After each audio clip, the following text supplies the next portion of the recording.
For the following exercises, rewrite the quadratic functions in standard form and give the vertex. Okay, so this is the first lesson in our quadratic functions playlist. If you guys want to see all of our lessons in regards to quadratic functions, go click the playlist. The link is in the description below. But other than that, we're going to have a fun time, all right? So the first thing is that you guys should know what a quadratic function is. A quadratic function is a function described when you have a max of x squared. So if we look at these two functions here, the highest x value is a squared, right? Here it is in this function, and then here it is in this function. That's a quadratic function. If we have just x's, that's not a quadratic function. And if we have any x value over a square, that's not a quadratic either. So that's the definition of a quadratic function. Now we just have to take these functions and turn them into their standard form. Okay, so for the first one, I see that I have f of x equals x squared minus 12x plus 32. The second thing that we have to know is that all of our quadratic functions have two forms, okay? So they have their, we'll say, they have their general form, and then they have their standard form. Chances are we're going to see them in their general form first, or more likely than not, it will be in a general form than the standard form. The general form is the one that you see here. It is denoted as ax squared plus bx plus c. And if you see, for the first function, we have an x squared, we have an x value, and then we just have random numbers, right? The numbers indicate a, b, and c. The standard form is denoted as a x minus h squared plus k. Now, both of these functions, whether you're in the general form or the standard form, they will always equal the actual function, f of x. But there's some similarities and there's some differences, right? So in both of the forms, we have an a value. That does not change. The a value that's in the general form, as we see in the function, is the same thing as the a value in the standard form. The x's are the same, so those are standard. But now, in the general form, there are b's and c's, and in the standard form, there are h's and k's. Let's see where we're going to get those letters. The first thing is that we have to always list out our a, b, and c in the general form. So this right here is the general form. And I like to list everything down. So I like to list a, b, and c. Make everything right in front of your face so that we don't have to guess anything. A, B, and C are always the letters in front of your variables, or if you don't have a variable at all. The A value is always the one that's in front of the x squared. The B value is always the one that's in front of the x, and the C is always by itself. So here we have an x squared. Is there a number in front? No, right? So it has to be a number 1. So my a value is a 1. My b value is the number that is in front of the x, right? Now here, and let me just highlight this, I have a negative 12, right? I have a minus 12. In our general form, you see how it's a plus sign here? So when it's a negative, you do have to state that negative as my b value. This is the same thing. A negative 12x is the same thing as plus a negative 12x, right?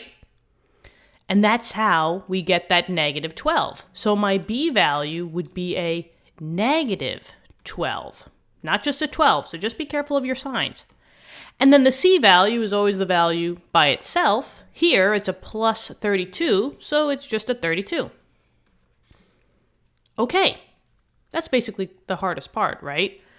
Just getting those numbers correctly, because the rest is just algebra. How do we get an H value, right?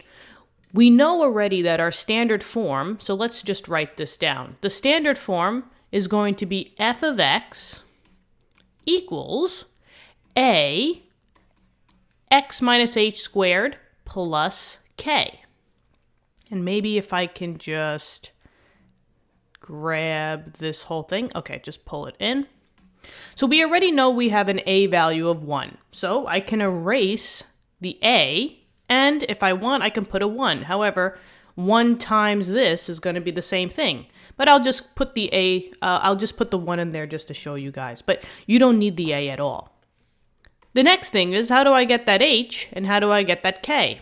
The first thing you're going to do is always find h first and then find k. So h first and then k. You can think about it because h comes before k in the alphabet. So h first, then k. Well, how do we find h? I'll put the information over here. H always equals negative b divided by 2a. And that's why it's good to write everything down. Because you're just taking your information from your general form to find your information from your standard form. I know what b is, and I know what a is, right? B was a negative 12, and a was a 1. So, I'm going to say h equals negative, I have to put that negative because it's in the formula, and then b was a negative 12. So, negative 12 all over 2 times a, and we said that a was 1. So here, it would be a positive 12, a negative times a negative is a positive, over 2. So my h value for this would be 6, right? Okay, so now I know that this number is a 6. So I can just get rid of that and put a 6 in here. Now, how do we find the k value? K is just, and this should be a lowercase k, k is just f of h. Well, what does that mean? And I will actually just put it over here. So this is the information to find out h, and then I'll just say here, if I want to find out k, and that should be a lowercase k, if I want to find out k, all I have to do is f of h, which basically means that I plug in h value for x values, right? We've done tons of problems like this in which we were solving for different things inside of that function. So here, what I'm going to do is I'm just going to plug in all of my x values, and I have 2 of them here. I'm just going to plug in my h values, and I know that my h was 6. So, let's see. Maybe I can squeeze this up here. Boop. And I'm going to solve. So here we go. We have f of x equals x squared minus 12x plus 32. I'm going to plug in my h value, which was 6. So I can just erase this, 6. And I put a 6 in every x value. So I'm going to put a 6 in here. So this is a 6 squared now. And then times a 6, right? And there you go. F of h, which is really f of 6, is 32 minus 72 plus 32. So if we do this in the calculator, let's see, 32 plus 2 is 64. So we have f of 6 equals 64 minus 72. 64 minus 72, let's see, that's 6, 7, 8. So this f of 6 would be equal to negative 8. The answer that you get is your k value. So I know now what my k value is. It should be a negative 8. So I'm going to erase the k, put a negative 8. However, when you plus a negative, the whole thing just turns into a negative, right? So this should just be negative 8. This is the standard form of the first answer. So check. And now all I got to do is give the vertex. But the vertex is h comma k. We can memorize it like that because h comes first and then k in the alphabet. So h comes first, h is the x value, k is the y value technically. So my vertex here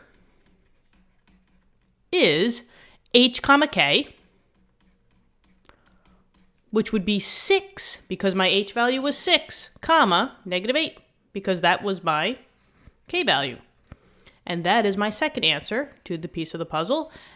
And before we just go on to the second one, I just want to show you what the vertex actually means. If we graph this out, there's two things that you should know.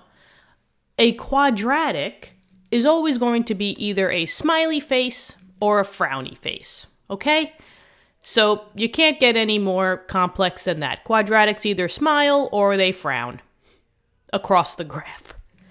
The vertex is either the tippy point of the frown or the bottom point of the smile.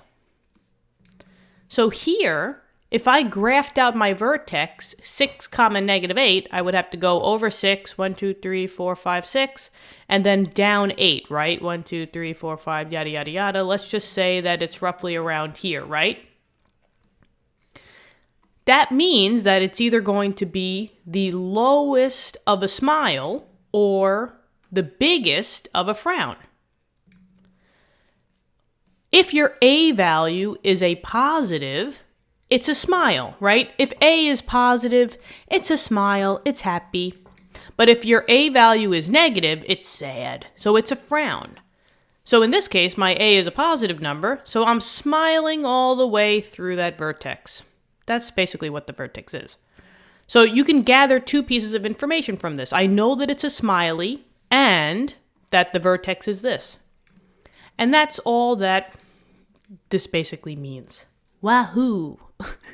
Okay, so what I'm going to do is I'm just going to erase this part. So if you need to pause the video, go pause it. But this is all the pieces of the information that we need to know. And now let's get into the next one. This one will be a shortened version because we did all the talking in the first part. So my second function, g of x equals x squared plus 2x minus 3. Let's gather those a, b, and c's, right? The general form will always give you a, b, and c. The a value is always with the x squared. Do I see a number in front? No, right? So that's a 1. And just for our sake, right, just for knowing, it's a positive. So I know that this quadratic is a smiley, right? It's going to smile. It's going to go like that. Let's do the b value. It's a positive 2. There's a plus here. The b is always in front of the x term, so I know that that's a 2. And then the c value looks like it's a negative 3. Make sure you look at those signs, right? A c generally is a plus 3, or plus c. So if it's a negative, I have to include that number. So the c is a negative 3. Now I have my ABCs, so I can find out my h value. H is negative b over 2a. So maybe I can just bring this over here. So this would be a negative b. The b was a 2, so negative 2 all over 2 times a, which was 1. So my h value, if I just did this math, it would be negative 2 divided by 2, which is a negative 1. So my h is a negative 1. Also note that your h value will tell you your symmetry. However, that's coming up in later questions, so don't worry about that. We're just trying to find h and k for now. Now let's solve for k. Remember, k is now you plug in the answer to h into your general formula. So in this case, it would be g of negative 1. That was the h value. So that means that all of your x's are going to be negative 1s. So I have negative 1 squared plus 2 times a negative 1 minus 3.